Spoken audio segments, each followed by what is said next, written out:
Okay. So आपल्या संतुलन आनंद मध्ये तुमचं सगळ्यांचं मनापासून स्वागत आहे. माझं नाव मेघना वाघ आणि संतुलन आनंद हा माझा ऑनलाईन मराठी प्लॅटफॉर्म आहे. संतुलन आनंद हे अनुभवाचे बोल आहेत. म्हणजेच जे मी स्वतः अनुभवले आहे तेच मी या मोफत वेबिनार मधून लोकांपर्यंत पोहोचवत असते. आज संतुलन आनंदला तुम्ही भरभरून प्रेम दिले आणि संतुलन आनंदनी पण तुम्हाला विश्वास दिला. संतुलन आनंद प्रत्येक महिन्यात एक फ्री वेबिनार आयोजित करत असते. सो एखाद्या व्हर्टिकलवर वेबिनार घेऊन येत असते जे सर्वांसाठी मोफत असते. सो संतुलन आनंद हे एक माध्यम आहे वेगवेगळ्या विषयांमधल्या एक्सपर्ट्सना, अनुभवी व्यक्तींना त्यांचे विषय घेऊन लोकांपर्यंत पोहोचवण्याचा. शिवाय ऑनलाईनमुळे आज जग खूप जवळ आले आहे आणि त्याच्यामुळे संतुलन आनंद हा माझा मराठी प्लॅटफॉर्म सुद्धा फक्त 1.5 वर्षामध्ये अगदी देशभर आणि देशाच्या बाहेर पण पोहोचलेला आहे.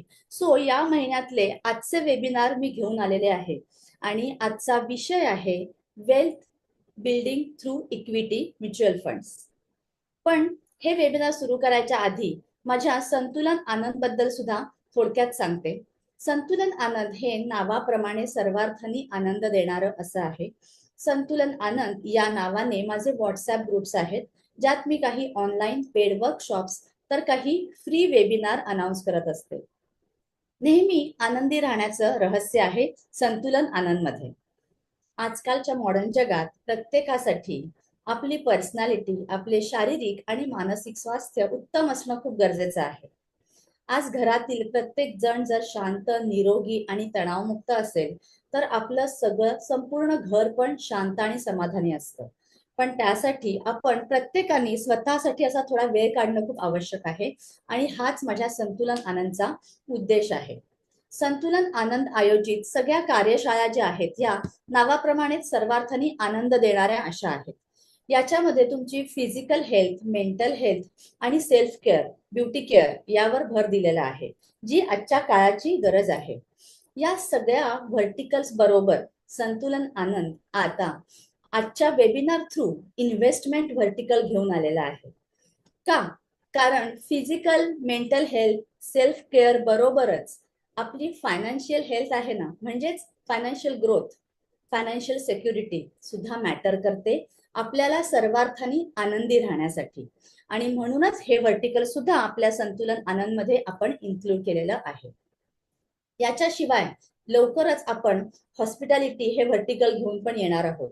कारण परत रेज्युव्हनेशन साठी, फॅमिली टाइम साठी प्रत्येकाला, प्रत्येक फॅमिलीला आउटिंगला जाणं पण तितकंच महत्वाचं आहे. हा सुद्धा एक संतुलन आनंद मधल्या आनंदचा पार्ट आहे.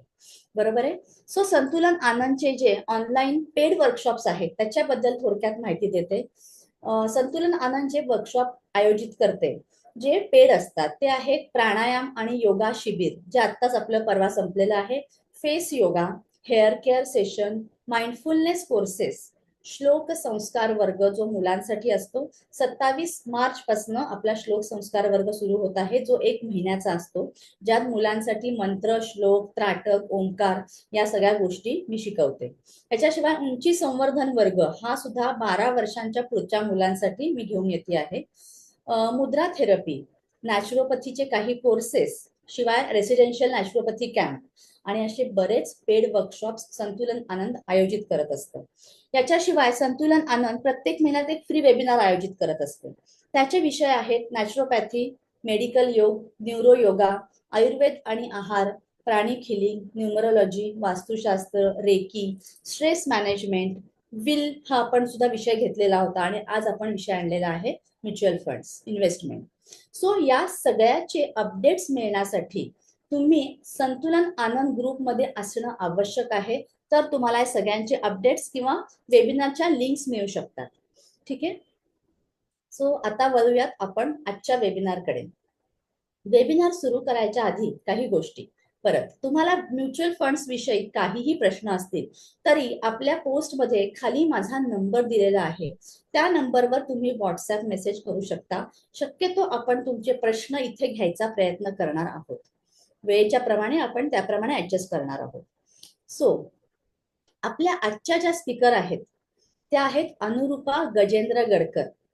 या कॉमर्स ग्रॅज्युएट आहेत आणि चार्टर्ड अकाउंटंटची बॅकग्राऊंड असलेले आहेत.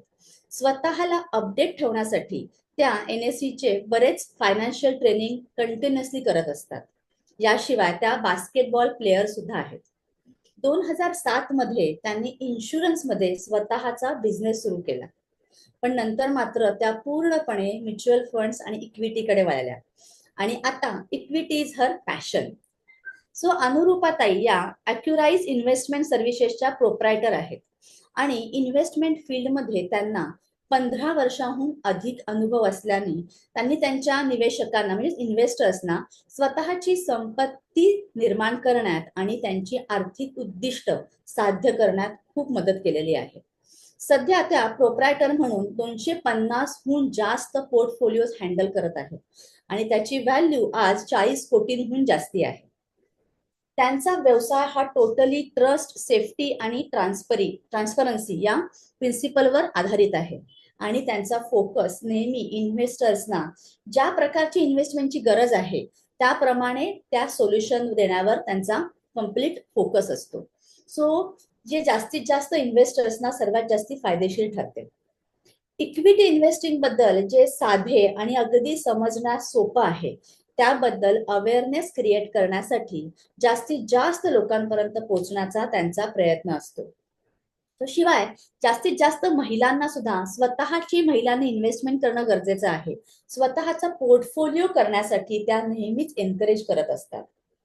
ऍक्च्युली त्यांनी मला सुद्धा इतक्या सोप्या पद्धतीने म्युच्युअल फंड्सची माहिती दिली, म्हणजे मलाही असं नेहमीच वाटायचं की माझा पण एक चांगला स्ट्रॉंग पोर्टफोलिओ असणं गरजेचं आहे. पण प्रत्येक वेळी काय व्हायचं, इन्व्हेस्टमेंट म्हटलं की थोडं ट्रस्ट फॅक्टर यायचा. सो मग मी तो विषय जरा बाजूला ठेवायचे. पण जशी अनुरूपाताईंची ओळख झाली, ट्रस्ट बिल्ड झाला, सेफ्टी आली आणि म्हणूनच अॅक्युराइज इन्व्हेस्टमेंट सर्व्हिसेसच्या प्रोप्रायटर अनुरूपाताई गजेंद्र गडकर यांना आपल्या या संतुलन आनंद मराठी ऑनलाईन प्लॅटफॉर्मवर आज आमंत्रित केलेले आहे. सो अनुरूपाताई, येस, वेलकम अनुरूपाताई. माझ्या संतुलन आनंद मध्ये तुमचं अगदी मनापासून स्वागत आहे. Thank you for the wonderful introduction मेघनाताई. नमस्कार. आज आपण एक असा विषय डिस्कस करणार आहोत जो सगळ्यांचा अतिशय जिव्हाळ्याचा आहे, तो म्हणजे इन्व्हेस्टमेंट्स. आपण कष्ट करून कष्टाने मिळवलेला पैसा सुरक्षित राहावा, तो चांगल्या इन्व्हेस्टमेंट ऑप्शन मध्ये इन्व्हेस्ट करून त्याची चांगली ग्रोथ व्हावी असं सगळ्यांनाच वाटत असतं. सो त्यासाठी आपले पैसे आपण अशा व्यक्तीकडेच देऊ शकतो की ज्याच्याबद्दल आपल्याला विश्वास आहे, ट्रस्ट आहे. बऱ्याचदा आपण कमवलेले सगळेच पैसे काही खर्च करत नाही. आपण आपल्या रेनी डेज साठी म्हणजे भविष्य काळातली आर्थिक तरतुदींसाठी काही पैसा साठवून ठेवतोच. सो त्यासाठी आपण नेहमी प्रयत्नशील असतो की आपल्याला पुढे कुठली चिंता वाटू नये. फायनान्शियल तुमचे जे गोल्स आहेत म्हणजे आपले लक्ष आहेत ते दोन प्रकारचे असतात. एक म्हणजे फायनान्शियल गोल्स आणि non financial goals. So non financial goals मध्ये आपल्याला म्हणता येईल की मी रोज व्यायाम करून चांगला फिटनेस मिळवेन किंवा मुलांसाठी वेळ देईन किंवा सोशल कॉन्टॅक्ट वाढवेन.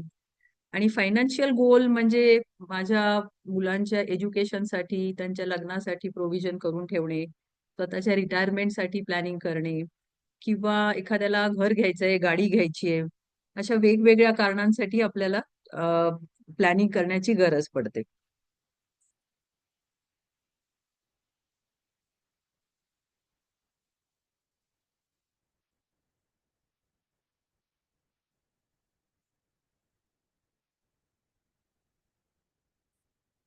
सो आता गेली 15 वर्ष मी या फायनान्स फील्डमध्ये, इन्व्हेस्टमेंट फील्डमध्ये काम करतेय आणि त्यातून मला बऱ्याच क्लायंटचे अनुभव आले इन्व्हेस्टमेंटचे. लोकांच्या एक्झॅक्टली नीड काय असतात, लोक कुठे चुका करतात, त्यांना कसली भीती वाटते, या सगळ्या अनुभवामधून आपण त्याप्रमाणे लोकांना गाईड करून त्यांची वेल्थ क्रिएट करण्यासाठी किंवा त्यांचे आर्थिक जे लक्ष असतात ते अचीव करण्यासाठी त्यांना मदत करतो. सो जनरली माणसांचा असा ऍटिट्यूड असतो की माझं जे इन्कम आहे त्या इन्कम मधून मी खर्च मायनस केले की मग मी सेव्हिंग करेन. आणि बरेच लोक असंही म्हणतात की आमच्याकडे सेव्हिंग करण्यासाठी पैसेच नाहीयेत. पण ऍक्च्युली खरा अप्रोच आहे तो म्हणजे तुमचं जे इन्कम आहे त्यातून तुम्ही सेव्हिंग करण्यासाठी बाजूला पैसा काढून ठेवायचा आणि मगच उरलेला पैसा खर्च करायचा. असं केलं तरच तुम्ही कंपल्सरी सेव्हिंग म्हणता ते करू शकता आणि तुम्हाला फायनान्शियल फ्रीडम म्हणतो तसा एक मिळू शकेल. आता फायनान्स इन्व्हेस्टमेंट बऱ्याचदा लोक म्हणतात की आमच्याकडे पैसा आहे, आम्ही तो सुरक्षित कपाटामध्ये ठेवून देतो आणि आम्हाला जेव्हा गरज लागेल तेव्हा वापरतो. तर हे शक्य आहे का? आरबीआयच्या मागच्या 30 वर्षाच्या रिपोर्ट प्रमाणे तुम्ही जर बघाल की ऍव्हरेज इन्फ्लेशन हे जे आहे ते 6.5% आहे. आणि इन्फ्लेशन हे सगळ्यात मोठं चॅलेंज आहे की ज्यासाठी तुम्ही तुमचे साठवलेले पैसे हे सेव्हिंग इन्व्हेस्ट करणं अतिशय गरजेचं आहे. तर तुम्ही जर पाहाल तर 6.5% म्हणण्यापेक्षा सुद्धा गोल्ड आता जवळजवळ 9.5% वाढलेला आहे. पेट्रोल ऑलमोस्ट 7% वाढलंय, डिझेल 9% वाढलंय. सो हे इन्फ्लेशन 6.5% सुद्धा बरंच हाय आहे. त्यामुळे आपल्याला त्याची प्रोव्हिजन करण्याची अतिशय गरज असते. इन्फ्लेशन म्हणजे काय? तर तुमच्या पैशाची व्हॅल्यू ही वर्षानुवर्षाने कमी होत जाते, म्हणजे डेप्रिशिएट होत जाते. सो 1990 मध्ये जर एखाद्याकडे 1 लाख रुपये असतील आणि त्याने ते तसेच ठेवले इन्व्हेस्ट न करता, तर 2022 मध्ये तो जर ते खर्च करायला गेला तर 1990च्या फक्त 10,000 रुपये किमतीमध्ये जेवढ्या वस्तू येतील तेवढ्याच तो बाय करू शकेल. म्हणजेच 1 लाखाची व्हॅल्यू ही 2022 मध्ये 10,000 रुपये एवढी झालेली असते. म्हणजे थोडक्यात उलटा विचार असा करता येईल की सपोज मला एक स्कूटर घ्यायची आहे 1 लाखाची. सो मी येतं ते 2 वर्षांनी मला स्कूटर घ्यायची आहे. मी 1 लाख रुपये जपून ठेवले की मला 2 वर्षांनी घ्यायची मी घेते. सो 2 वर्षांनी मी जर 1 लाख रुपये घेऊन मार्केटमध्ये गेले तर स्कूटरची व्हॅल्यू ही 1,13,000 रुपये झाली असणार आहे, 6.5% वाढ मिळून. सो तुम्ही ते 1 लाखामध्ये ती स्कूटर घेऊ शकणार नाही. त्यामुळेच तुम्हाला ते इन्व्हेस्ट केलं पाहिजे आणि हा इफेक्ट लॉंग टर्म मध्ये खूप मल्टिप्लाय होतो. सो त्यासाठी तुम्हाला इन्व्हेस्ट करणं हे अतिशय गरजेचं आहे. सो दुसरा विषय मग लोक म्हणतील ठीक आहे आम्ही इन्व्हेस्ट करायचंय मग आम्ही सगळ्यात सुरक्षित म्हणजे बँक एफडी मध्ये इन्व्हेस्ट करू. सो त्याच्यामध्ये सुद्धा असा प्रश्न आहे की बँक एफडी मध्ये दुसरा जो आपला चॅलेंज येतं इन्व्हेस्टमेंटमध्ये ते म्हणजे तुमचा इन्कम टॅक्स. सो तुम्ही जर बँक एफडी मध्ये इन्व्हेस्ट केलं तर 6.5-7% आज बँक एफडीचा रेट आहे. त्याच्यामध्ये तुम्ही ज्या टॅक्स ब्रॅकेटमध्ये आहात त्याप्रमाणे त्या इन्कमवर तुम्हाला टॅक्स लागणार. सो ज्या व्यक्ती हायर टॅक्स ब्रॅकेटमध्ये आहे 20%, 30%, त्या लोकांसाठी मी हे कॅल्क्युलेशन दिलंय की 7% जरी इंटरेस्ट रेट असेल, सिनियर सिटीजनला आज आहे, त्यातून 30% गेल्यावर ऍक्च्युअल नेट इंटरेस्ट तुम्हाला फक्त 4.9%च मिळतं. सो 10 लाख रुपये एखाद्याने जर 5 वर्षासाठी इन्व्हेस्ट केले असतील बँक एफडी मध्ये तर त्याला 4.9%नी 5 वर्षानंतर 12,70,000 रुपये मिळतील. हेच म्युच्युअल फंडचा 5 वर्षाचा ऍव्हरेज आम्ही काढले. अगदी कमीत कमी म्हणजे सगळ्यात बॅड परफॉर्मर फंड घेतलाय जो 8% दिलाय, ज्याने 8% रिटर्न दिले सीएजीआर. त्याच्याप्रमाणे केलं तर म्युच्युअल फंडामध्ये तुम्हाला इयरली टॅक्स काहीही लागत नाही. सो 8% तुम्हाला 14,69,000 रुपये तुमची व्हॅल्यू होते. त्यातून लॉंग टर्म कॅपिटल गेन 10% हा डिडक्ट केला जातो जेव्हा तुम्ही पैसे विड्रॉ करा. सो तुमचं कॅपिटल गेन यामध्ये होतोय 14,69,000 मायनस 10 लाख तुमची प्रिन्सिपल. सो 4,69,000 रुपये तुमचा कॅपिटल गेन आहे.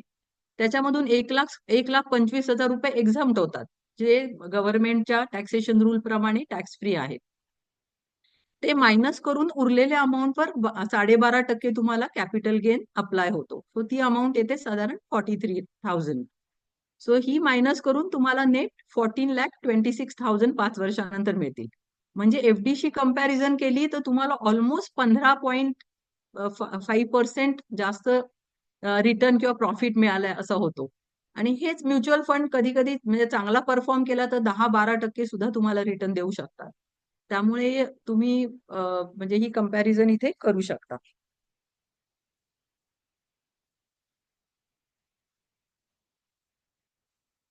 इक्विटीमध्ये ह्यासाठी लॉंग टर्म ज्यांना इन्व्हेस्ट करायचं आहे की ज्यांचा 3 इयर प्लस होरायझन आहे, अशा लोकांनी इक्विटीमध्ये इन्व्हेस्ट केलेलं फायदेशीर ठरतं. ते कसं ते आपण बघूयात.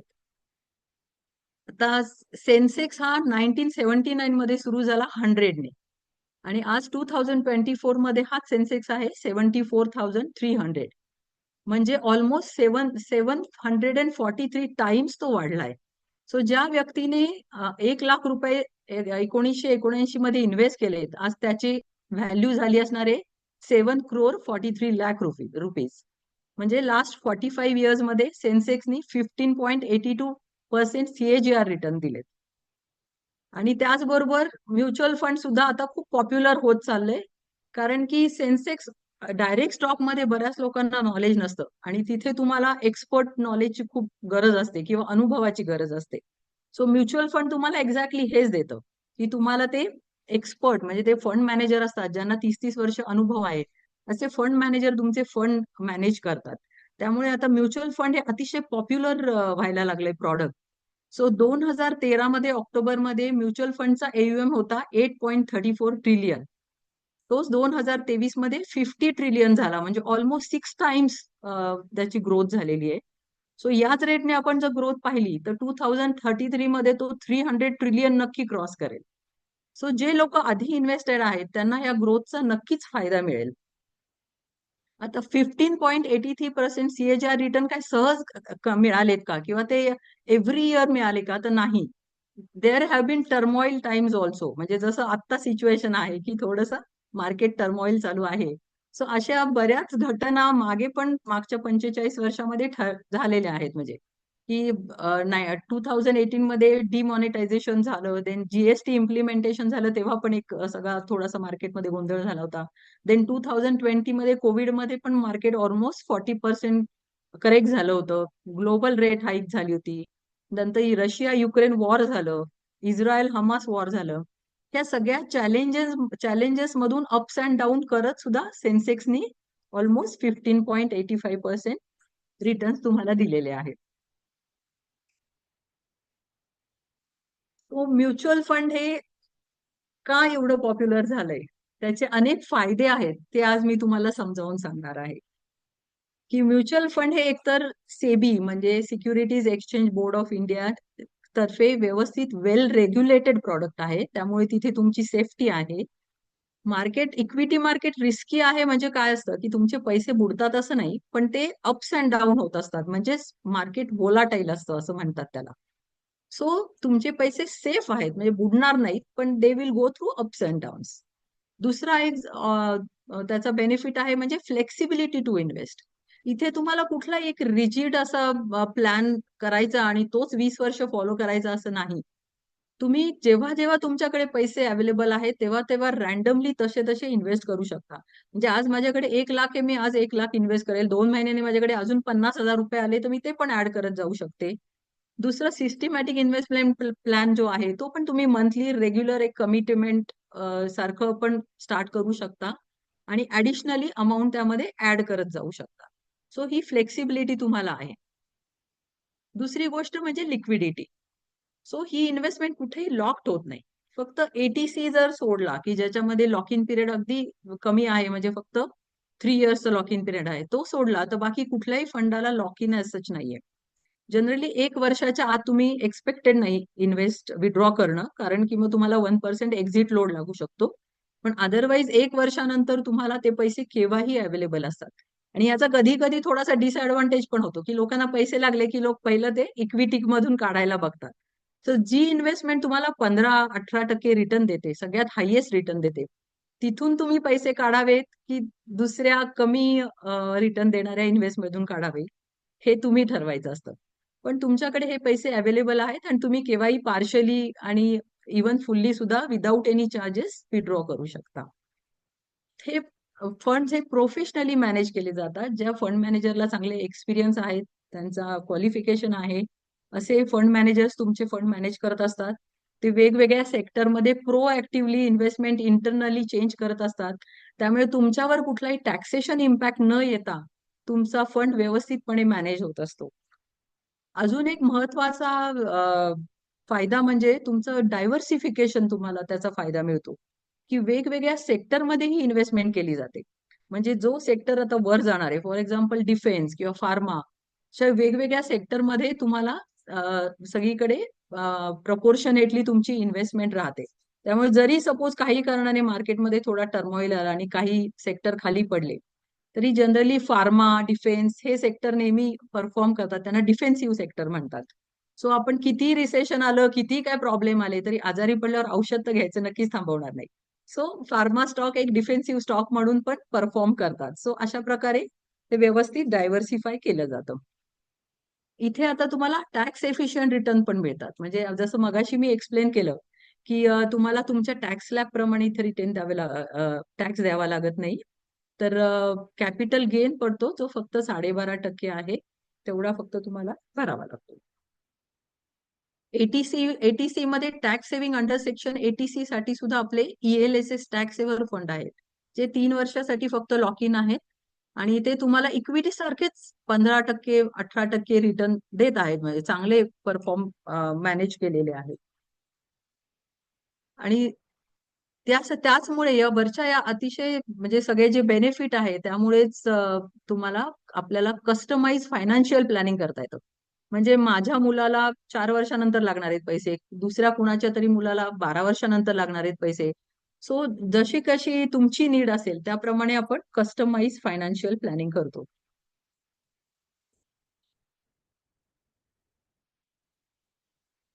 सो तुम्ही म्हणाल की म्युच्युअल फंडाने एवढं 15.83% व्हॉट एव्हर रिटर्न दिलेत, तरी सुद्धा काही लोक इक्विटीमध्ये पैसा का कमवत नाहीत? बऱ्याच लोकांना लॉस पण होतो. सो त्याची काय कारण आहेत, आपण ते बघूयात. की पहिलं म्हणजे लोकांना बऱ्याचदा त्यातलं नॉलेज नसतं, की एक्झॅक्टली कुठे इन्व्हेस्ट करायचं, केव्हा इन्व्हेस्ट करायचं, किती इन्व्हेस्ट करायचं. त्यामुळे लोक हे ऑनलाईन वेबसाईटवर बघतात किंवा कुणीतरी टिप्स दिल्या आहेत त्याप्रमाणे इन्व्हेस्ट करतात विदाऊट एनी नॉलेज.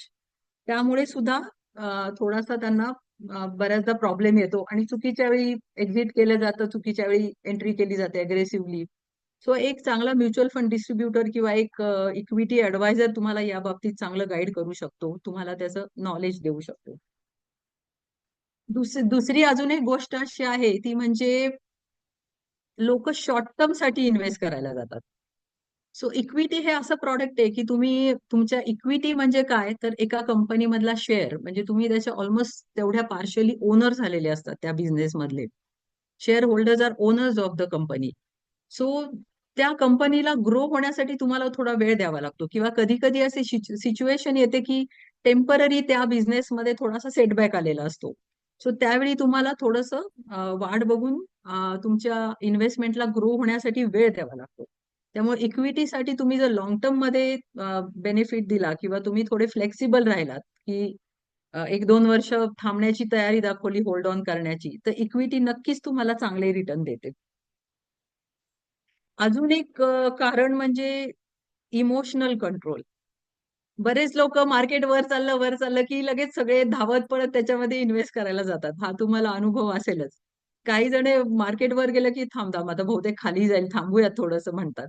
वरती वाट बघत बघत ते खूप वर गेलं की अरे नाही, अजून चाललंय वर, की तो युफेरिया जो येतो, त्यामुळे ते इन्व्हेस्ट करतात. आणि थोडं वर जाऊन नंतर मार्केट बरोबर खाली जायची वेळ येते. आणि खाली जाताना जाताना वाट बघून बघून थोडंसं घाबरत घाबरत मार्केट खाली गेलं की पॅनिक होऊन ते विड्रॉ करतात. सो बऱ्याचदा हे आपण जे म्हणतो की फिअर आणि ग्रीड हे तुम्हाला एम्पॉवर करतात, आणि त्यामुळे चुकीच्या वेळी एंट्री, चुकीच्या वेळी एक्झिट केल्यामुळे सुद्धा तुम्हाला त्याचा लॉस होऊ शकतो किंवा तुमचा चांगला फायदा होऊ शकत नाही. आता बऱ्याचदा मार्केट खाली पडलं, की सगळ्यांची म्हणजे अगदी आम्हाला बरेच आमचे क्लायंट म्हणतात, "मॅडम आम्ही अगदी अग्रेसिव्ह आहोत. मला म्हणजे माझ्या रिटायरमेंटसाठी 20 वर्षानंतर करायचं इन्व्हेस्टमेंट." आणि मार्केट खाली पडलं, एक 15-20% खाली जायला लागलं, की त्यांचं सुरू होतं, "मॅडम मला पैसे हवेत. मी इन्व्हेस्टमेंट माझी थांबवू का?"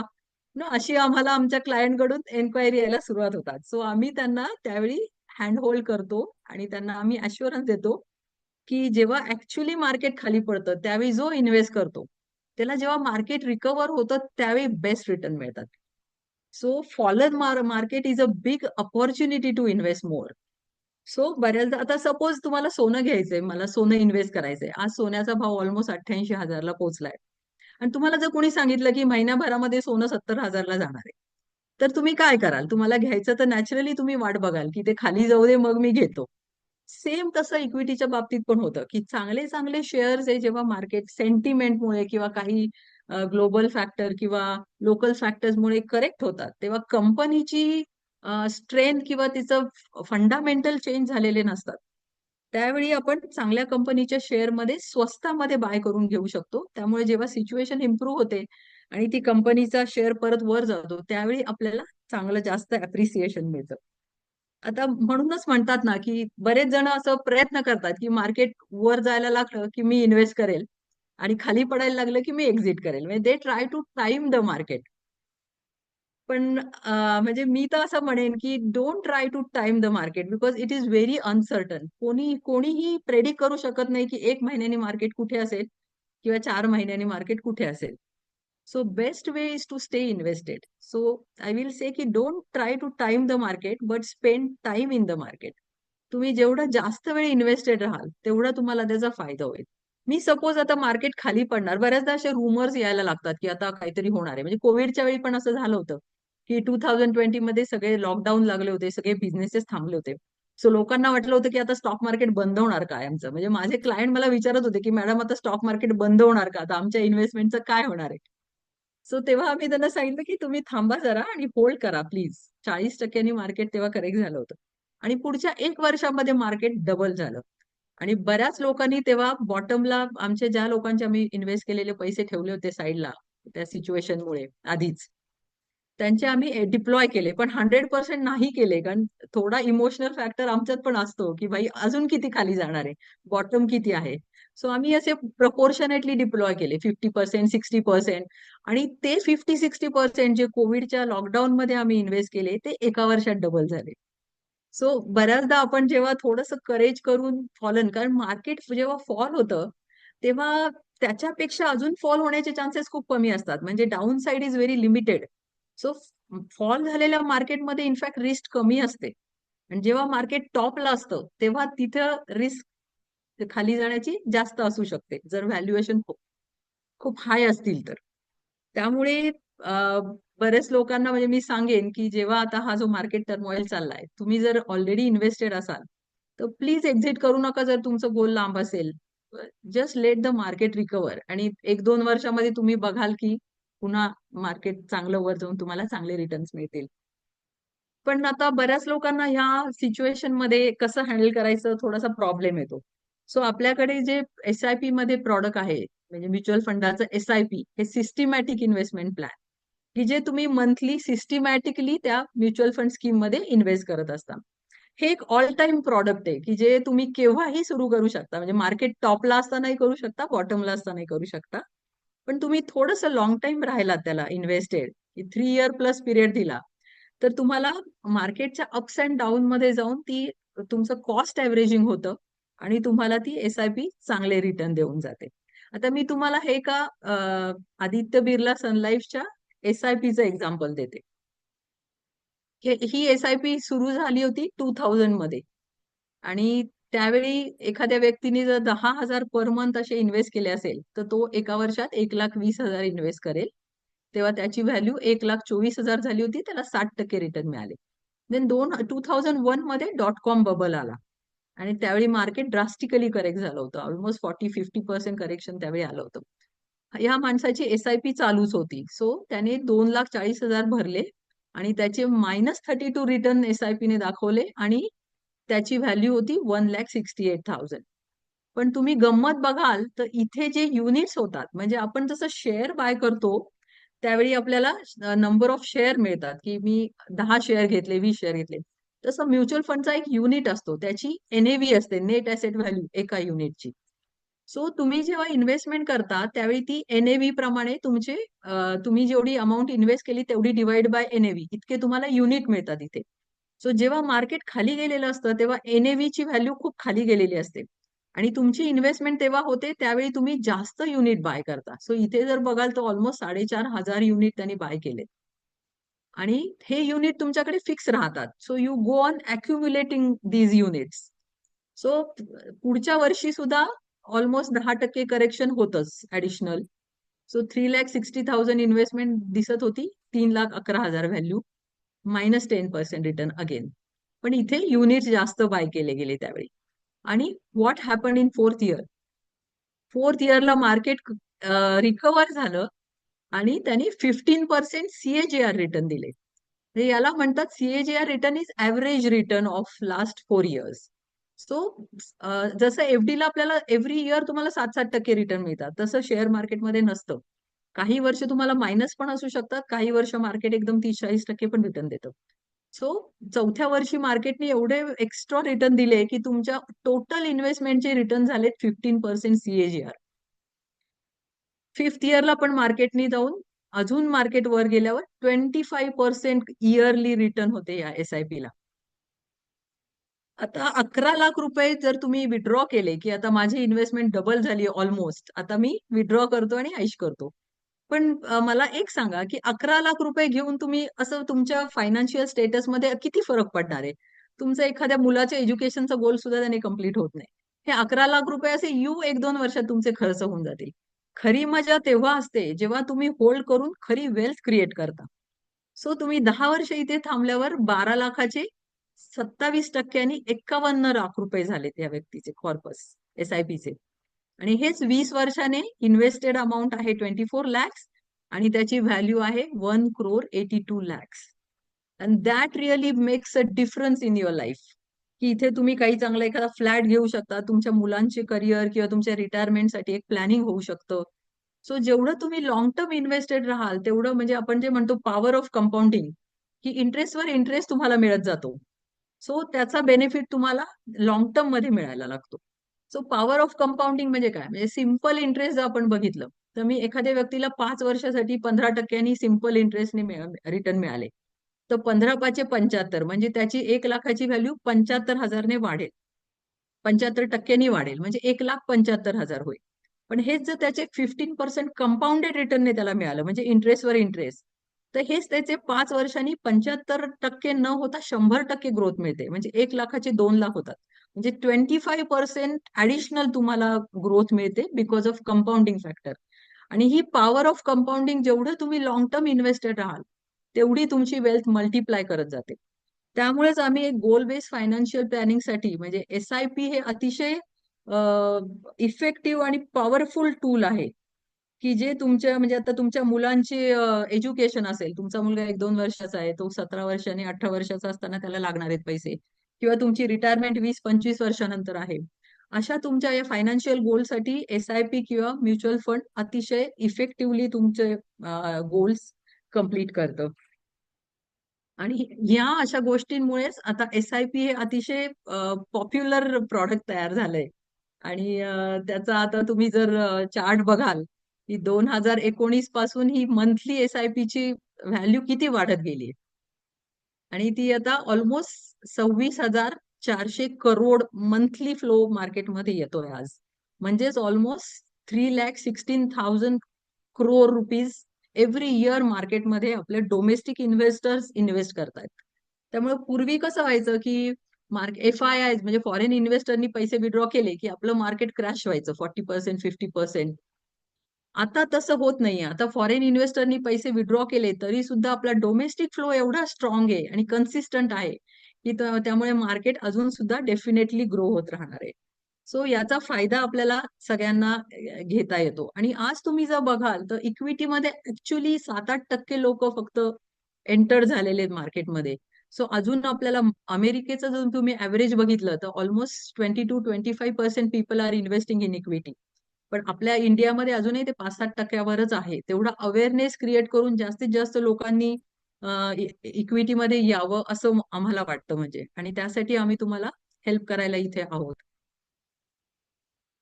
सो आता आपण फायनान्शियल प्लॅनिंगचं एक एक्झाम्पल घेऊया, की सपोज तुम्हाला तुमच्या मुलाच्या एज्युकेशनसाठी फायनान्शियल प्लॅन करायचा आहे. तर एज्युकेशन कॉस्ट आज सपोज त्याचे एमबीए किंवा जो कुठला कोर्स करायचा असेल तर ऍव्हरेज एक 3-4 वर्षाच्या कोर्सची व्हॅल्यू आहे सपोज 10 लाख रुपीज. तुमचा मुलगा आज 1 वर्षाचा आहे. सो 17 वर्षानंतर हीच इन्फ्लेशन, आता educational inflation is 10% per annum.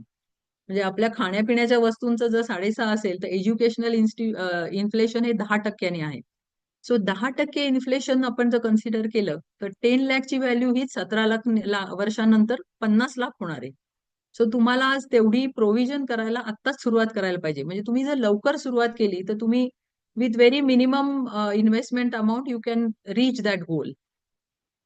So आता ही हे 50 लाखाचं टार्गेट तुम्ही जर म्हटलात की मी फिक्स इन्कम गॅरंटीड इन्कम देणाऱ्या इन्व्हेस्टमेंट ऑप्शन मध्ये इन्व्हेस्ट करेन, तर तुम्हाला 6.5% रिटर्न मिळणाऱ्या जर तुम्ही इन्व्हेस्टमेंट मध्ये केलं तर तुम्हाला या एका गोलसाठी 14,000 पर मंथ भरावे लागतील फॉर नेक्स्ट 17 इयर्स. हे एकच गोल आहे. ह्याच्याबरोबर तुम्हाला 2 मुलं असतील तर दोघांचं करावं लागेल, प्लस तुमची रिटायरमेंट असेल, प्लस तुमच्या बाकी पण काही नीड्स असू शकतात. सो हे तुम्हाला पॉसिबल आहे का हा विचार करा. मग त्यासाठी ऑप्शन हा आहे की इथे इक्विटी तुम्हाला हेल्प करते, because you get higher real rate of return.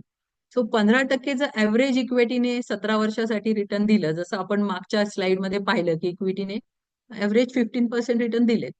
So 6,000 रुपये पर मंथ मध्ये तुमच्या मुलासाठी 50 लाखचं तुम्ही टार्गेट अचीव करू शकता. आणि चिल्ड्रन्स प्लॅन साठी तुमचे पॅरेंट्स आणि ग्रँड पॅरेंट्स सुद्धा म्युच्युअल फंड स्कीम गिफ्ट करू शकता. सो एखाद्या मुलाचा बर्थडे असेल तर त्याला जी गिफ्ट मनी आली आहे ती तुम्ही ऍड करत त्याच्यासाठी एक कॉर्पस तयार करू शकता.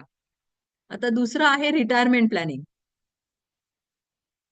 सो जी 1995 मध्ये तुम्ही जर पाहिलं म्हणजे तुमचे आजोबा वगैरे, तर तेव्हा 5,000 रुपये पर मंथ मध्ये कॉमन मॅन कम्फर्टेबली राहत होता.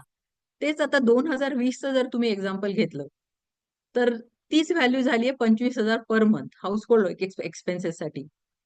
हाच जर आपण 6.5% इन्फ्लेशनचा रेट जर धरला तर 2045 मध्ये सेम अमाऊंट कन्झ्युम करण्यासाठी तुम्हाला 1,25,000 रुपीज मंथली लागणार आहेत. आणि हे तुम्ही म्हणाल अरे बापरे एवढे शक्य आहे का, पण हे त्यावेळी सुद्धा तुम्ही बघू शकता की 5,000च्या वेळी सुद्धा असंच वाटलं होतं की 25,000 एवढे लागणार नाहीत. सो रिटायरमेंट प्लॅनिंग करताना आम्ही हेच बघतो की जर 1995 मध्ये एखादी व्यक्ती रिटायर झाली असेल आणि तिच्याकडे जर 15 लाख रुपये असतील तर तो हॅपीली रिटायर होऊ शकतो. कारण की 5,000 पर मंथ 12 महिन्यासाठी आणि तेच 25 वर्षासाठी, म्हणजे 60व्या वर्षी रिटायर झालेल्या व्यक्तीला पुढची 25 वर्ष 15 लाख रुपये पुरू शकतात. सेम 2020 मध्ये जो रिटायर होतो त्याला तोच रिटायरमेंट कॉर्पस 75 लाख रुपीज लागेल, 25,000 पर मंथ प्रमाणे. आणि एखादी व्यक्ती जर 2045 मध्ये रिटायर होणार असेल तर त्याला 3,75 लाख रुपीजची प्रोव्हिजन करावी लागेल त्याच्या 25 वर्षाच्या रिटायरमेंट प्लॅनिंगसाठी.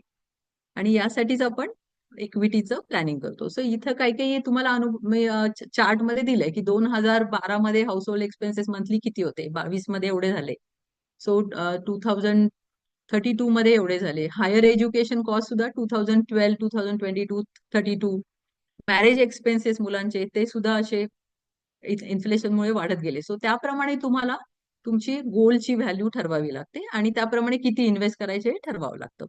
सो त्यासाठी एसआयपी करताना आम्ही जनरली प्रत्येक गोलसाठी एसआयपी सेपरेट एसआयपी अलोकेट करतो. म्हणजे माझ्या किड्सच्या मॅरेजसाठी वेगळी एसआयपी, माझ्या रिटायरमेंटसाठी वेगळी आणि एज्युकेशनसाठी वेगळी, सो दॅट तुम्हाला सेपरेटली ते गोल अचीव करता येईल. सो यामध्ये हे जर कॉर्पस तुम्हाला तयार करायचं आहे तर तुम्ही जेवढं पॉवर ऑफ कंपाऊंडिंगचा तुम्हाला बेनिफिट घ्यायचा असेल तर जेवढं तुम्ही लवकर सुरू कराल तेवढ्यात कमी इन्व्हेस्टमेंटमध्ये तुमचा कॉर्पस तयार होईल. तुम्ही राईट असेट क्लासमध्ये इन्व्हेस्ट करा, जसं इक्विटी किंवा जे तुमच्या रिस्क ॲपेटाईट प्रमाणे डायव्हर्सिफाय करून जरुरी असतं. म्हणजे आता इथे राईट असेट क्लास म्हणजे आम्ही असं नाही म्हणणार की तुम्ही 100% इक्विटीमध्येच इन्व्हेस्ट करा. म्हणजे तुमच्याकडे जर 100 रुपये असतील इन्व्हेस्ट करायला तर जनरली आपण ते त्याचं रिस्क ॲपेटाईट त्या व्यक्तीचं बघून किती पर्सेंट त्याने इक्विटीमध्ये इन्व्हेस्ट करावं हे गाईड करतो. So generally average out 100 minus your age इतकं तुम्ही इक्विटीमध्ये इन्व्हेस्ट करावं असं म्हणतात. पण त्या व्यक्तीचं रिस्क ॲपेटाईट बघून, म्हणजे त्याला स्वतःचं घर आहे, त्याचं सगळं स्थावर आहे, अशा व्यक्तीला आम्ही 120 मायनस एज इतकं सुद्धा म्हणजे थोडं अग्रेसिव्हली इक्विटीमध्ये इन्व्हेस्ट करायला सजेस्ट करतो. सेव्ह रेग्युलरली, म्हणजे मार्केटच्या फॉलमध्ये सुद्धा तुम्ही इन्व्हेस्ट करा आणि हे सगळे जर तुम्ही एकत्र केले तर तुम्ही तुमचे नक्कीच गोल अचीव्ह करू शकाल. आता एस-आय-पी प्रमाणेच आता तुमची इन्व्हेस्टमेंट जर्नी, म्हणजे इन्व्हेस्टिंग इज अ जर्नी. जसं आपण म्हणतो की सपोज मला लंडनला जायचंय आणि मी फ्लाईटमध्ये बसले. आता मला माहितीये की मला 8 तास फ्लाईटमध्ये शांतपणे पेशंटली बसायचंय. सेम वे इन्व्हेस्टमेंटमध्ये सुद्धा जेव्हा तुम्हाला माहितीये की तुमच्या मुलाचं गोल हे 17 वर्षानंतर आहे किंवा तुमची रिटायरमेंट 25 वर्षानंतर आहे, सो तुम्ही इन्व्हेस्टमेंट स्टार्ट करून डिसिप्लिन वेने ते इन्व्हेस्ट करत राहा.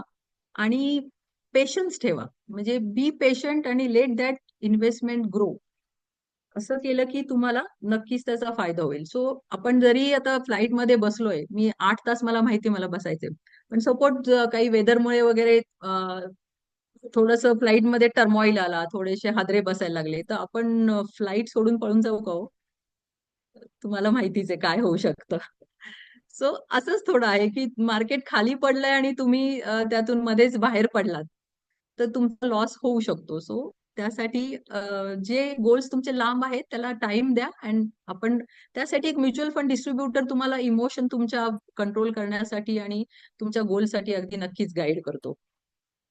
आता इन्व्हेस्टिंग जर्नी झाली. आता तुमच्याकडे मोठा कॉर्पस तयार झाला. एखाद्या व्यक्तीने इन्व्हेस्ट केलं 12-15 वर्ष एस-आय-पी थ्रू किंवा जसे जसे ऍडिशन झाल्या.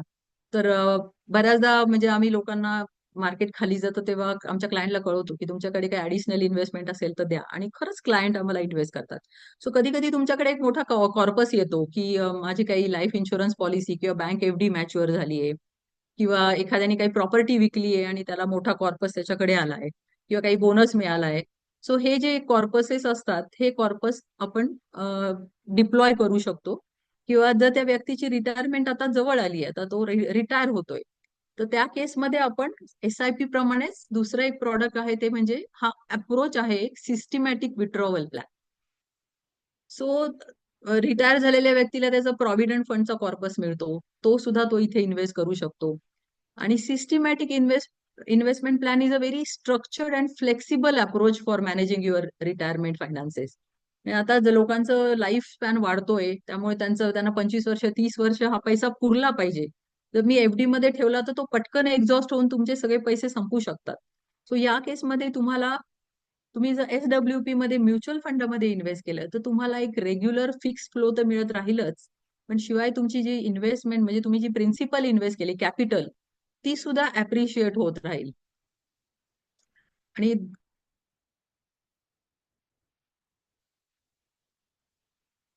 सो एसडब्ल्यूपी चे तुम्हाला एक tax efficient steady income flow तर मिळतोच, पण शिवाय तुमचं कॅपिटल अप्रिसिएशन होतं. तुमच्या इन्व्हेस्टमेंटवर तुमचा कंट्रोल असतो, ती कुठेही लॉक नाहीये. सो काही इमर्जन्सी आली, मेडिकल इमर्जन्सी आली, तर तुम्ही नक्कीच त्यातले पैसे वापरू शकता. सो कुठेही इथे लॉक इन नाहीये. मार्केट चेंजेस प्रमाणे तुम्हाला ती इन्व्हेस्टमेंटमध्ये ऍडजस्टमेंट करता येतात. लाईक इन्फ्लेशनमुळे आता व्हॅल्यू वाढली. एखाद्या व्यक्तीला 50,000 पर मंथ मिळतात, पण आता इन्फ्लेशनमुळे त्याचं भागत नाहीये, त्याची इन्व्हेस्टमेंट ग्रो झालीये. तर 50,000चे आपण 70,000 सुद्धा मंथली फ्लो प्रमाणे वाढवू शकतो. सो ही इन्फ्लेशन प्रूफ पण इन्व्हेस्टमेंट आहे. आणि नंतर कॅपिटल ग्रो झाल्यावर पुढे ती तुमच्या नेक्स्ट जनरेशनला तुम्ही फायनान्शियल लेगसी ट्रान्सफर करू शकता. तो पण त्यांना फायदा होतो. आणि तुमची एसडब्ल्यूपी रेग्युलर रिव्ह्यू करून त्याच्यामध्ये ऍडजस्टमेंट करून ती मॅनेज करणं, हा एक क्रिटिकल जॉब एक म्युच्युअल फंड डिस्ट्रीब्युटर किंवा तुमचा ऍडवायझर करत असतो. सो हे एक एक्झाम्पल मी तुम्हाला दिलंय. हे ऍक्च्युअल एका फंडचा परफॉर्मन्स आहे.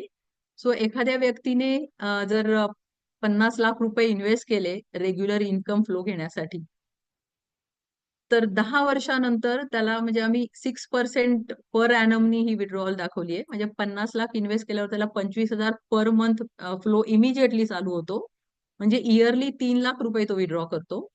म्हणजे 10 वर्षामध्ये ते 30 लाख विड्रॉवल त्याची होईल. आणि 10 वर्षानंतर त्याची कॅपिटल जी आहे 50 लाख, ती ग्रो होऊन 92,73,000 झाली. With XIRR 11.41% return. Same way 15 वर्षासाठी 45 लाख त्याने विड्रॉ केले आणि त्याची 15 वर्षानंतरची व्हॅल्यू आहे 1,44,00,000 विथ 11.62% XIRR रिटर्न.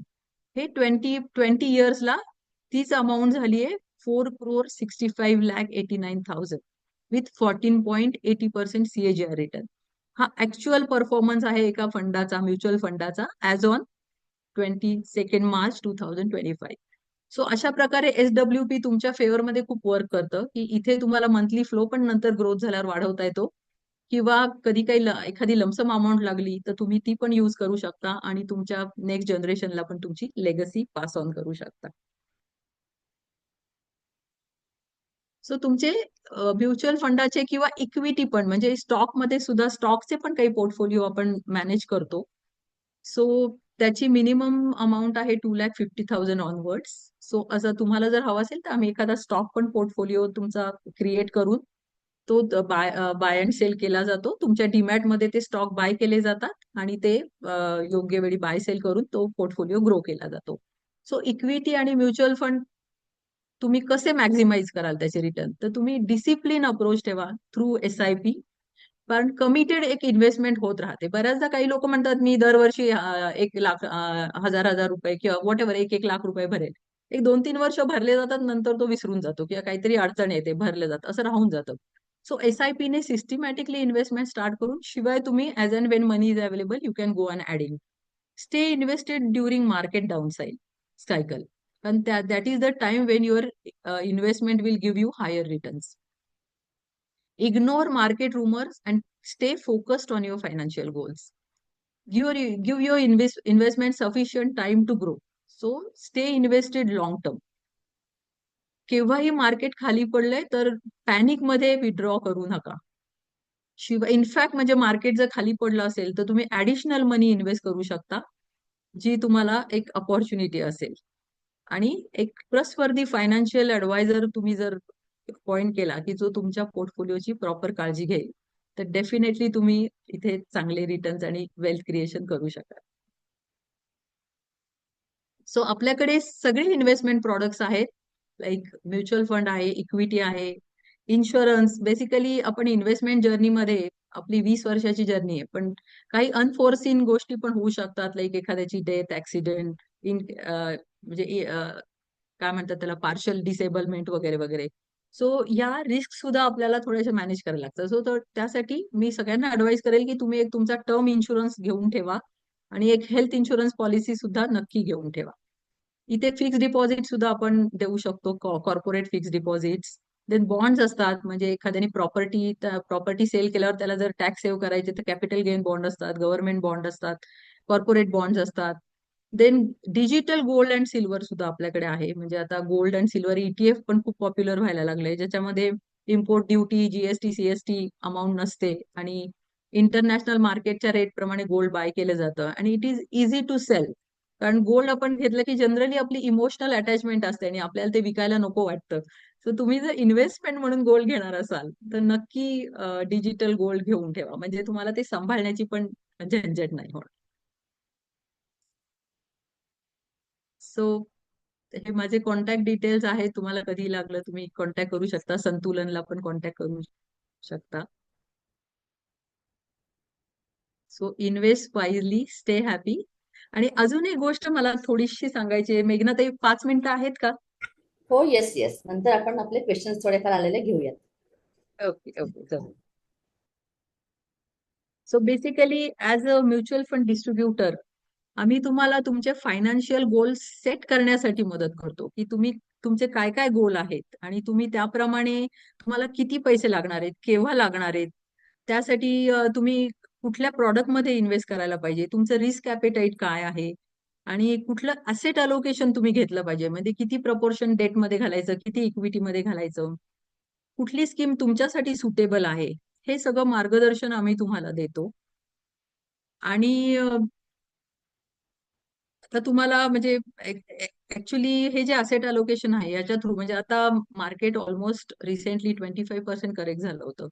पण आमचे जे क्लायंट लॉंग टर्म आहेत, म्हणजे 3 वर्षापेक्षा जास्त वर्ष जे इन्व्हेस्टेड आहेत, त्यांचे पोर्टफोलिओ अजून सुद्धा 10-12% वर रिटर्न दाखवत आहेत पोर्टफोलिओज. आणि ज्या लोकांनी आता रिसेंटली 1-2 वर्षामध्ये इन्व्हेस्ट केले त्यांना आम्ही अशा स्ट्रक्चर्ड वेनी त्यांचा पोर्टफोलिओ बनवलाय की 25% मार्केट, 20-25% मार्केट फॉल नंतर सुद्धा त्यांचे पोर्टफोलिओ -5 to 7%च झालेत. म्हणजे जेव्हा मार्केट रिकव्हर होईल तेव्हा नक्की त्यांची इन्व्हेस्टमेंट लवकर रिकव्हर होईल. त्यामुळे बरेच त्यांचे पोर्टफोलिओ अतिशय चांगल्या पद्धतीने मॅनेज केल्यामुळे बरेच माझे क्लायंटच त्यांच्या ओळखीच्या व्यक्तींना किंवा त्यांच्या कॉन्टॅक्टमध्ये जे लोक आहेत त्यांना आमच्याकडे घेऊन येतात. की म्हणजे माझा एक क्लायंट इनफॅक्ट म्हणत होता की त्याचा एक मेडिकल शॉप असलेला मित्र आहे, त्याला इन्व्हेस्टमेंट करायची होती, तर मी त्याला सांगितलं नाही नाही, तू या मॅडम कडेच इन्व्हेस्ट कर. सो असं करून तो त्याला माझ्याकडे घेऊन आला इन्व्हेस्टमेंटसाठी. सो लोकांचा हा जो ट्रस्ट आमच्यावर आहे, त्यामुळे म्हणजे we feel really honoured because of that. आणि दुसरं म्हणजे सगळ्या विमेनसाठी मी खूप एनकरेज करते, की बायकांनी सुद्धा आता बऱ्याच विमेन आजकाल जॉब करतायत. मोठ्या मोठ्या पोस्टवर त्या काम करतात. सो बायकांनी सुद्धा त्यांचा स्वतःचा पोर्टफोलिओ एक तयार करावा. म्हणजे त्यात एक ग्रोथ झाल्याचं एक आपल्या हार्ड अर्न मनी ग्रो झाल्याचं एक वेगळंच सॅटिस्फॅक्शन किंवा आनंद असतो त्यामध्ये. सो माझ्याकडे माझ्या अगदी कामवालीपासून ते सॉफ्टवेअर कंपनीच्या व्हाईस प्रेसिडेंट पर्यंतच्या लेडीज आहेत, ज्या माझ्या क्लायंट आहेत. सो त्यांच्यामध्ये इन्व्हेस्टमेंट पोर्टफोलिओ आता त्यांच्याकडे 25 लाख, 50 लाख, 1 करोड पोर्टफोलिओ आहेत त्या लोकांकडे, बायकांनी झिरो पासून सुरुवात केली होती आमच्याकडे. सो त्यामुळे एक फायनान्शियल कॉन्फिडन्स किंवा आत्मविश्वास त्यांच्यामध्ये जो आलाय, की त्यामुळे आम्हाला खरंच खूप आनंद होतो. So always there for you to help. Over to you, मेघनाताई. येस, अनुरूपाताई, आपल्याला एक चॅटवर आला होता मेसेज की आपली जी तुमचा जो नंबर आहे ना, ती विंडो आपण फक्त त्याच्यावर ठेवू शकतो का? म्हणजे ज्यांना हवं ते नोट डाऊन करून घेऊ शकतील. ऍक्च्युली हो, मी जी चालेल. पोस्ट पाठवलेली आहे त्याच्यामध्ये तुमचा नंबर आहेच आहे, बट स्टील हं, हा, हं, हं. सो हीच विंडो राहू हं. दे, जेणेकरून ओके, ज्यांना हवं ते नोट डाऊन करून घेतील. सो आपण ओके. त्याप्रमाणे क्वेश्चन घेऊ शकतो पुढे. Yes, yes. आणि तुम्ही माझ्या वेबसाईटला नक्की व्हिजिट करा, www.accurize.in. आत्ता आलेला एक क्वेश्चन आधी घेऊयात आपण. Can you invest okay. One time fix amount in SIP? Systematic investment plan याचा अर्थच आहे की तुम्ही सिस्टमॅटिकली एव्हरी मंथ इन्व्हेस्ट करत जायचं. सो मार्केटचे जे अप्स अँड डाऊन्स असतात त्यामध्ये तुम्ही मार्केट वर असताना पण इन्व्हेस्ट करता आणि कधी मार्केट खाली असतं तेव्हा पण तुमची इन्व्हेस्टमेंट जाते. त्यामुळे तुमचं कॉस्ट एव्हरेजिंग होतं. सो एकदा वन टाइम तुम्ही जी तुमची रेग्युलर SIP एखाद्याने चालू केली असेल 5,000 पर मंथ, तर त्याच्यामध्ये तो 1 lakh 2 lakh lump sum one time add करू शकतो. पण तुम्ही जर एकदाच इन्व्हेस्ट केलं तर त्याला SIP म्हणत नाही, त्याला वन टाइम लमसम इन्व्हेस्टमेंट म्हणतात. Can I convert physical gold in certificate? Certificate ते तुम्हाला सेल करावं लागेल आणि डिजिटल गोल्ड बाय करावं लागेल. बँकेमधून इन्व्हेस्टमेंट होते. ओके, सो आता आपण जरा काही क्वेश्चन्स घेऊया. हा, लाईफ इन्शुरन्स मधले सपोज आपण आपण प्लॅन घेतला आहे 21 वर्षांचा लाईफ इन्शुरन्सचा, पण त्यातनं हम्म. पैसे आपण काढू शकत नाही, राईट ना? बट म्युच्युअल बरोबर. फंड्स लॉंग टर्म साठी तुमच्याकडे इन्व्हेस्ट केले आणि मधूनच काढावे लागले, तर आपण काढू शकतो का? आणि त्यासाठी काय, कशी प्रोसिजर आणि काय असतं? नक्कीच, नक्कीच. आपल्याकडे बेसिकली आता इन्व्हेस्टमेंट सुरू करताना त्या व्यक्तीला आमच्याकडे डीमॅट अकाउंट ओपन करावं लागतं. आता बऱ्याच लोकांचे बँकांमध्ये वगैरे डीमॅट अकाउंट असतात, कारण बँक त्यांच्या अकाउंट होल्डरला देते. पण तिथे तुम्हाला ऍडवायझर असा डेडिकेटेड नसतो. तिथे तुम्हाला एकदा बाय केलं, स्टॉकमध्ये इन्व्हेस्ट केलं, की नंतर ते कसं पुढे वाढवायचं, ग्रो करायचं हे मॉनिटर करायला कोणी नसतं. किंवा बँकेचे लोक बदलून पण जात असतात. सो तुमच्या गोलचं नॉलेज असणारी व्यक्ती तिथे नसते. नवीन माणूस आला की त्याला तुम्ही कोण हे माहित नसतं. सो त्यामुळे बरेच लोक बँकांचे डीमॅट अकाउंट त्यांच्या शेअर ट्रेडिंगसाठी वगैरे ठेवतात किंवा काही जणांनी बंद करून आमच्याकडे डीमॅट अकाउंट ओपन केलंय. सो आमच्याकडे डीमॅट अकाउंट ओपन केलं की आम्हाला तुमची इन्व्हेस्टमेंट मॉनिटर करता येते. तुम्हाला प्रोसिजरल थिंग मध्ये गाईड करता येतं आणि मॅनेज करण्यासाठी त्याचा बेनिफिट मिळू शकतो. सो तुमचा प्रश्न तुम्ही काय म्हटला एक्झॅक्टली? सो आधी आपल्याला एक्झिट करता येतं का? सो हा, एक्झिट डीमॅट थ्रू एक्झिट नाही आपल्या म्हणजे आपल्याला थोडेफार पैसे आपल्याला मधूनच गरज काढता पडली तर. येतात. हा. बरोबर, बरोबर. सो आत्ताच माझा एक क्लायंट होता, की ज्याने माझ्याकडे त्याच्या 2 मुली आणि रिटायरमेंटसाठी प्लॅनिंग सुरू केलं होतं. आणि नंतर त्याने इथली जॉब सोडून तो टांझानियाला नवीन जॉब घेतला. तो तिथे शिफ्ट झाला. सो आम्ही त्याचा पोर्टफोलिओ तो तिथूनही मॅनेज करतोय. इनफॅक्ट तिकडे टांझानियाला गेल्यावर त्याने बऱ्याच इन्व्हेस्टमेंट ऍड केल्या, SIP वाढवल्या. आणि पण सडनली मध्ये म्हणजे आता रॅदर मागच्या महिन्यामध्येच मला त्याचा फोन आला, की "मॅडम मी घर बांधतोय बंगलोरमध्ये. माझी बायको आणि मुलगी तिकडे शिफ्ट होत आहेत. सो मला काही पैसे लागणार आहेत आता." तर मी म्हटलं, "सर आत्ताच मार्केट 20-25% खाली गेलंय. पण हा इन्व्हेस्टर म्हणजे 7-8 वर्षापासून आहे आणि त्याने बऱ्यापैकी प्रॉफिट जनरेट केलाय त्याच्या पोर्टफोलिओने." सो तर मार्केट फॉल झालं होतं. तर मी त्यांना विचारलं, की "तुमची दुसरी काही आहे का प्रोव्हिजन? बँक एफ-डी इकडून-तिकडून काही मॅनेज करू शकाल का?" तर तो बोलला, की "ते मी होते ते केले, पण तरी मला अजून 10 लाख कमीच पडतायत." सो आम्ही म्हटलं, "ओके." कारण की even in spite of fall his investment portfolio was showing sufficient profit. आणि आम्ही त्याच्यातून 10 लाख रुपये त्याला लगेच विड्रॉ करून दिले आणि ही वॉज व्हेरी हॅपी. मला थँक्यू असे अगदी त्यांचे मेसेजेस येत होते, जे मी मेघनाताईला दाखवले पण ऍक्च्युली. हो, राईट राईट. सो या सो रिडम्पशनसाठी अगदी सोपी सिस्टीम आहे. तुम्ही फक्त डीमॅट अकाउंट ओपन करा आणि तिथे जाऊन एका क्लिकने रिडम्पशनचा रिक्वेस्ट दिली की पुढच्या 3 वर्किंग डेज मध्ये तुमच्या बँक अकाउंट मध्ये पैसे जमा होतात. सो कुठल्या स्कीम मधून आता एक्झिट करायचं ते मार्केटच्या सिच्युएशन प्रमाणे आम्ही गाईड करतो. ओके. येस. आता एक एक्झाम्पल फक्त देते मी. चंदीगडला आहे त्या, आणि त्यांना म्युच्युअल अकाउंट ओपन करायचं आहे, तर पॉसिबल आहे का? Yes yes very much. कारण की आता म्हणजे थँक्स टू कोविड ऍक्च्युली, त्याच्या आधी सुद्धा आम्ही ऑलमोस्ट डीमॅट थ्रूच करत होतो. पण कोविडमध्ये डिजिटल अवेअरनेस आता खूप वाढलाय. म्हणजे लोकांमध्ये एक ऍक्सेप्टन्स लेवल आली आहे की येस, डिजिटली आम्ही करायला रेडी आहोत. सो आता सगळं मोस्टली सगळी प्रोसेस ऑनलाईन झालेली आहे. त्यामुळे ऑल ओव्हर इंडिया आम्ही कुणाचेही डीमॅट अकाउंट म्हणजे विथ सॉफ्ट कॉपी आणि email through demat account activate करू शकतो. आणि ती व्यक्ती आम्ही फोनवर गाईड करून झूम मीटिंगवर डिस्कस करून त्यांची इन्व्हेस्टमेंट जर्नी चालू करतो. ओके. त्यामुळे हे एक मोठं एक म्हणजे आम्हाला एक एक्सपॅन्ड करण्यासाठी एक छान अपॉर्च्युनिटी आहे. कारण बऱ्याचदा आम्हाला अशी खंत वाटायची की पुण्याच्या बाहेर जी छोटी छोटी गावं आहेत किंवा काही जे लोक आहेत ज्यांना नॉलेज नाहीये इक्विटीचं, त्यांच्यापर्यंत आपण पोहोचू शकत नाही, कारण फिजिकली सगळीकडे जाणं पॉसिबल नाहीये. पण आता डिजिटल मोडमुळे हे शक्य होणार आहे. सो ज्या लोकांना इन्व्हेस्ट करायचं ते नक्कीच आमच्यापर्यंत पोहोचून आपण त्यांची इन्व्हेस्टमेंट कुठूनही सुरू करू शकतो. Okay.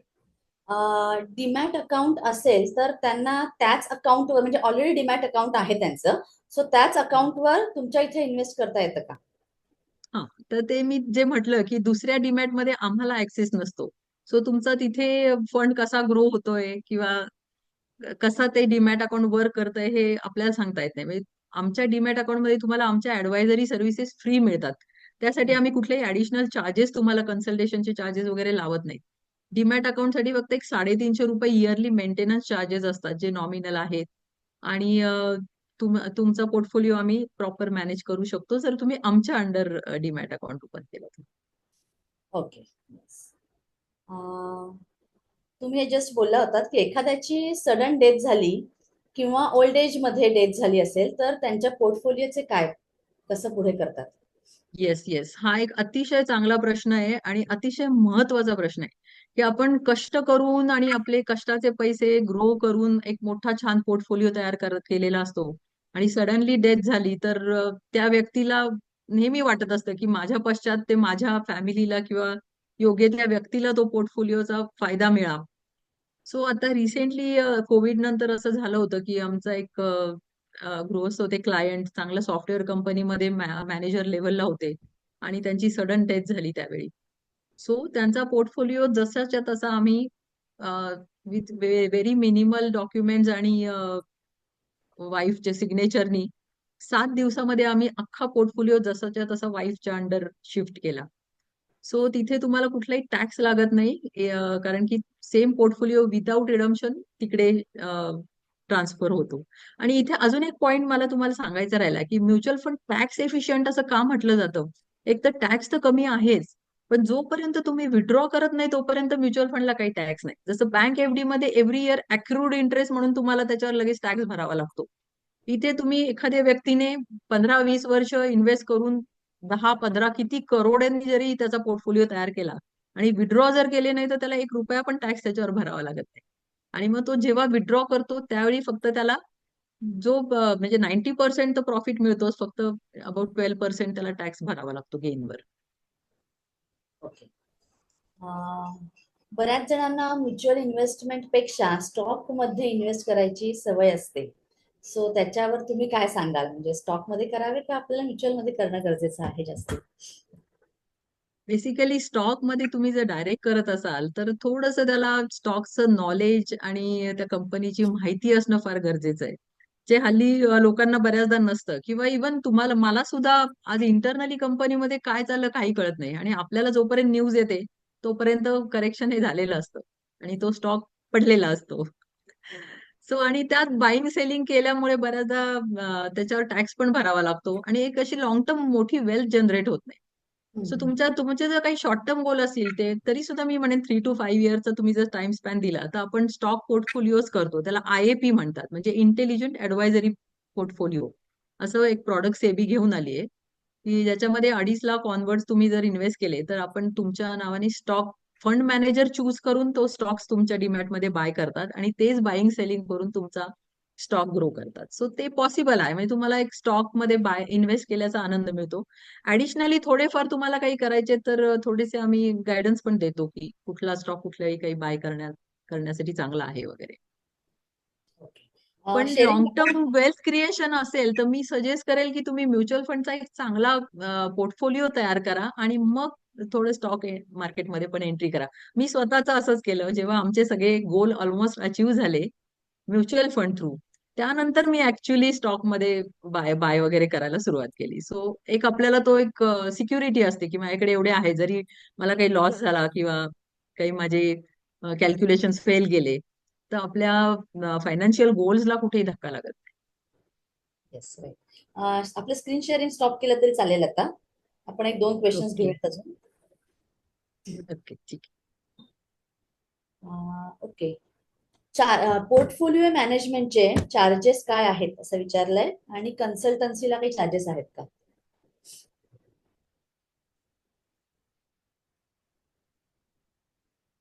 So basically mutual fund हे असं प्रॉडक्ट आहे की त्यात सेबीच्या रूल प्रमाणे सगळे जे एक्सपेन्सेस असतात ते इनबिल्टच असतात. त्यामुळे AMCचे म्हणजे म्युच्युअल फंड कंपनीचे फंड मॅनेजमेंट चार्जेस जे आहेत की त्यांचे रेग्युलर एक्सपेन्सेस, ब्रोकरेजेस आमचे वगैरे वगैरे, हे सगळं त्याच्यातून मायनस करूनच तुम्हाला हे जे आम्ही 15-18% किंवा हे जे चांगले रिटर्न दिलेले आहेत ते रिटर्न तुम्हाला त्यातून मिळतात. त्यामुळे ते इनबिल्टच सगळे एक्सपेन्सेस त्यातून डिडक्ट होऊन येतात. ओके. आणि असं नाहीये की मला सपोज 2% जर त्याचा एक्सपेन्स रेशो असेल तर तुम्ही ₹100 इन्व्हेस्ट करायला दिल्यावर तुमचे 2% मायनस होऊन ₹98 इन्व्हेस्ट होतील असं नाही. तुमचे फुल ₹100 इन्व्हेस्ट होतात आणि नंतर त्या पोर्टफोलिओच्या प्रॉफिट मधून ते त्यांचे एक्सपेन्सेस वगैरे ते रिकव्हर करतात आणि उरलेला प्रॉफिट तुम्हाला तुमच्या NAV मध्ये दिसतो. Okay. What would you suggest for the person nearing retirement within 3 years? Sorry sorry, 3 वर्षामध्ये कंपनी. रिटायरमेंट आलेली आहे. सो त्यासाठी तुम्ही काय सजेस्ट कराल त्यांच्यासाठी? सो बेसिकली 3 वर्षात तुम्हाला जर काही म्हणजे मंथली सिस्टमॅटिक इन्व्हेस्टमेंट प्लॅन सुरू करायचा तुम्ही करू शकता. Why not. 3 वर्षासाठी जसे योग्य फंड आहेत ते आम्ही जरूर सजेस्ट करू. त्यासाठी हायब्रिड फंड आहेत म्युच्युअल फंडातले जे थोडासा शॉर्ट टर्म स्पॅन साठी सुद्धा हे करतात. तर योग्य फंड तुम्हाला दिला जाईल. काही लमसम असतील तर तुम्ही ऍड करत जाऊ शकता त्याच्यामध्ये. आणि 3 वर्षानंतर तुम्ही जेव्हा ऍक्च्युअल रिटायर व्हाल त्यावेळी जो प्रॉव्हिडंट फंड वगैरे मिळेल तो आणि 3 वर्ष इन्व्हेस्टमेंट केलेला कॉर्पस असा सगळा मिळून घेऊन आपण SWP प्लॅन तुमच्यासाठी सुरू करू शकतो, ज्याच्यातून तुम्हाला रेग्युलर पे आउट मिळेल. ओके. टर्म इन्शुरन्स मध्ये असा काही प्लॅन आहे का की पॉलिसी मॅच्युअर झाल्यावर इन्व्हेस्टेड अमाऊंट रिटर्न मिळेल? होम इन्शुरन्स ऍक्च्युली जिथे तुम्हाला इन्व्हेस्टमेंट अमाऊंट रिटर्न मिळते तिथे तुमचा प्रीमियम वाढवलेला असतो. So it is better not to look at returns for term policy. त्याच्याऐवजी तुम्ही सायमल्टेनियसली इक्विटीमध्ये इन्व्हेस्टमेंट सुरू करा आणि तो पोर्टफोलिओ तुम्हाला क्रोजनी पोर्टफोलिओ तयार करून देईल. आणि फायदा असा होतो की सपोज 10 वर्षामध्ये एखाद्या व्यक्तीने 1 crore कॉर्पस तयार केला तर तुम्हाला इन्शुरन्सची गरज पडत नाही टर्म प्लॅनची, because you already have a safety of 1 crore. त्यामुळे तुमचा टर्म प्लॅन तुम्ही रिड्यूस करू शकता किंवा डिस्कंटिन्यू सुद्धा करू शकता. सो मग तुमचे पैसे वाचू शकतात तिथे. ओके. बाकी खूप लहान लहान क्वेश्चन्स आहेत. आय विल सजेस्ट की सगळे क्वेश्चन आपण घेऊ शकत नाही, ऑलरेडी 10 वाजून म्हणजे 5 मिनिट होऊन गेलेले आहेत. सो तुम्ही डिरेक्टली ओके. अनुरूपाताईंना कॉल करून त्यांच्याशी संपर्क साधू शकता. तुम्हाला आत्ता ज्यांनी नंबर लिहून घेतला असेल वेल अँड गुड, नाहीतर मग माझ्या ज्या पोस्ट संतुलन आनंदवर आलेल्या आहेत त्याच्यामध्ये प्रत्येक ओके. पोस्टमध्ये ताईंचा नंबर आहे. सो डिरेक्टली कॉल करून तुम्ही त्यांच्याशी बोलू शकता. ठीक आहे. Okay. Okay. Okay. So thank you. अनुरूपाताई, थँक्यू सो मच. खूप छान माहिती दिली. 1 तासाभरामध्ये आपले बरंच तुम्ही कव्हर केलेलं आहे. सो आय होप बरेचसे क्वेश्चन्स लोकांचे सॉल्व्ह झालेले असतील नक्कीच. सो असेच वेगवेगळे वेबिनार घेऊन संतुलन आनंद येत असतं. प्रत्येक महिन्यात आपण एक वेबिनार जे सगळ्यांसाठी फ्री असतं असं आपण इथं अनाऊन्स करत असतो. ठीक आहे. सो थँक्यू सो मच अनुरूपाताई. तुमचे खूप खूप आभार. तुम्ही माझ्या मराठी ऑनलाईन प्लॅटफॉर्मवर येऊन ह्याच्याबद्दल माहिती दिली. ठीक आहे. Yes, my thank you so pleasure. Thank you so much. Much. Good night all.